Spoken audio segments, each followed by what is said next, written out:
Okay, ఈరోజు మా రాష్ట్ర కమిటీ ఏదో పిలుపునిచ్చిందో ఆ పిలుపులో భాగంగా మేము మా SC office circle office Medak దగ్గర 5 రోజు రిలే నిరాదీక్షలు కొనసాగిస్తున్నాము. ఈరోజు లాస్ట్ రోజు. మరి ఇప్పటికైనా మా సమస్యను మరి గవర్నమెంట్ కానీ మేనేజ్మెంట్ కానీ మరి మీరు సమస్యను పరిష్కరించాలని మేము తెలియజేస్తున్నాము. ఒకవేళ మీరు ఇలానే ఏం చేస్తారు ఆర్టీఎన్ కార్మికులే అనుకుంటే అది మీ యొక్క భ్రమ, అది పొరపాటైన ఆలోచన. ఇప్పటికైనా మా డిమాండ్ నెరవేర్చాలి. మా రాష్ట్ర కమిటీ ఏదైతే పిలుపుందో ఆ పిలుపును మరి మా రాష్ట్ర కమిటీ నాయకులు మీరు పిలిచి మరి చర్చ ద్వారా సమస్యను పరిష్కరించాలని తెలియజేస్తున్నాము. రాబోయే కాలంలో మా ఉద్యమాలు ఇంకా మీరు ఇప్పటికైనా నిర్లక్ష్యంగా ఉంటే రాబోయే కాలంలో మా ఉద్యమాన్ని ఇంకా కొనసాగిస్తామని తెలియజేసుకుంటూ మరి ఇప్పటికైనా మన గౌరవనీయులైన రాష్ట్ర ముఖ్యమంత్రి శ్రీ రేవంత్ రెడ్డి గారు, మా శాఖ మంత్రి వర్యులు భట్టి గారు కూడా మా రాష్ట్ర నాయకులు పిలిచి ఈ కన్వర్షన్ సమస్యను మీరు పరిష్కరించాలని తెలియజేస్తున్నాము. మీరు కన్వర్షన్ చేస్తే ఆర్టీఎన్ కార్మికులకు రూపాయి కూడా సంస్థకు కానీ మన గవర్నమెంట్ కానీ భారం పడదు. ఇది మీరు గమనంలో పెట్టుకొని, ఎందుకంటే ఇప్పటికే గవర్నమెంట్ లాస్లో ఉంది, గవర్నమెంట్ ఆర్థిక పరిస్థితుల్లో మీరు అనుకుంటున్నారు కదా సార్, అది తప్పైన ఆలోచన. మాకు ఉన్న జీతంతోనే కన్వర్షన్ చేయాలని మేము అడుగుతున్నాం. ఎక్కడ కూడా మాకు జీతం పెంచమని అడగట్లేదు. ఓన్లీ ఒకే సంస్థలో ఒకే రూల్స్ ఉండాలని మా డిమాండ్ ఒకటి. మాకు ఈ సంస్థలో 2 రూల్స్ ఉన్నాయి. అంటే మేము ఒక ఆర్టీఎన్ కార్మికులకు ఒక రూల్స్, అలాగే గవర్నమెంట్ ఉన్న వాళ్ళ రెగ్యులర్ ఎంప్లాయీస్కి ఒక రూల్స్ ఉన్నాయి. అది మేము ఖండిస్తున్నాము. అందుకోసమనే ఈ రాష్ట్ర గవర్నమెంట్ కానీ మా మేనేజ్మెంట్ కానీ మీరు మా సమస్యను పరిష్కరించాలని తెలియజేసుకుంటూ, అయితే అలాగనే ఫిబ్రవరి 3వ తారీఖు నుంచి 13 వరకు మా రాష్ట్ర నాయకులు ఉమ్మడి జిల్లాగా బస్సు యాత్ర కూడా కొనసాగిస్తున్నారు. దాని తర్వాత కూడా సమస్య పరిష్కారం కాకపోతే భారీ ఎత్తున 20,000 మందితో మా యొక్క విద్యుత్ సౌధ అంటే ఈ సంస్థకు గుండెకాయ లాంటిది.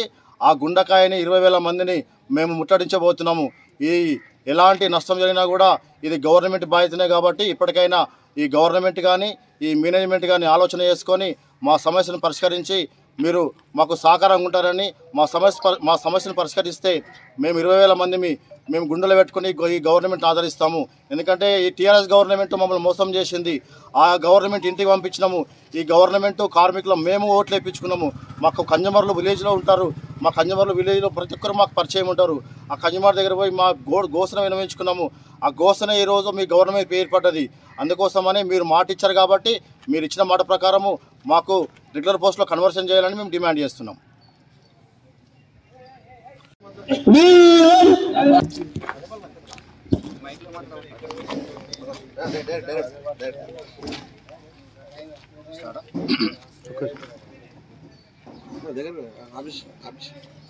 అయితే డైలీ నేను వెళ్ళడము రావడము, మీరు దీక్షతో ఎంతో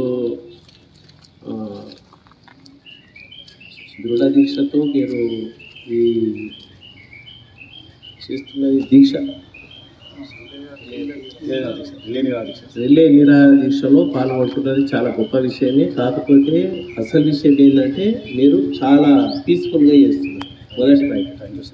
రెండవది ఏంటంటే మీ డిమాండ్స్ ఏవైతే ఉన్నాయో అది చట్టపరంగా మన డిపార్ట్మెంట్ ఆఫీషియల్స్, ఐఆర్ ఆఫీషియల్స్ పరిశీలన చేసి తదనుగుణంగా వాళ్ళు నిర్ణయం తీసుకునే విధంగా మీ యొక్క డిమాండ్స్ ఏవైతే ఉన్నాయో నేను పంపించడానికి సిద్ధంగా ఉన్నా.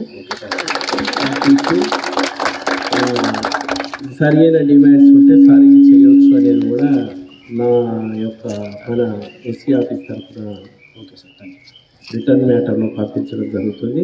కానీ మీరు ఏది చేసినా ఇలాగే పీస్ఫుల్గా వేయాలి. Okay sir. మీకు ఏదైనా వచ్చేది ఉంటే డిపార్ట్మెంట్ ఖచ్చితంగా ఈ కోర్టు అడ్డంకులు లేకుండా చూసుకొని ఇవ్వడానికి వాళ్ళు పరిశీలన చేస్తారని నేను భావిస్తున్నాను. తరఫున ఈ 2 రోజుల నుంచి 5 రోజుల నుంచి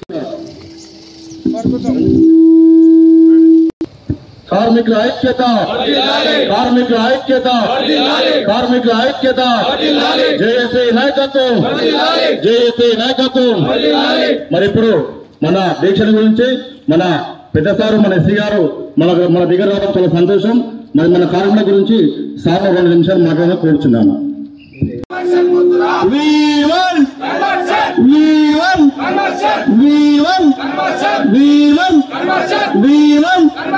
ఆర్టీజన్ మతురా కార్మికుల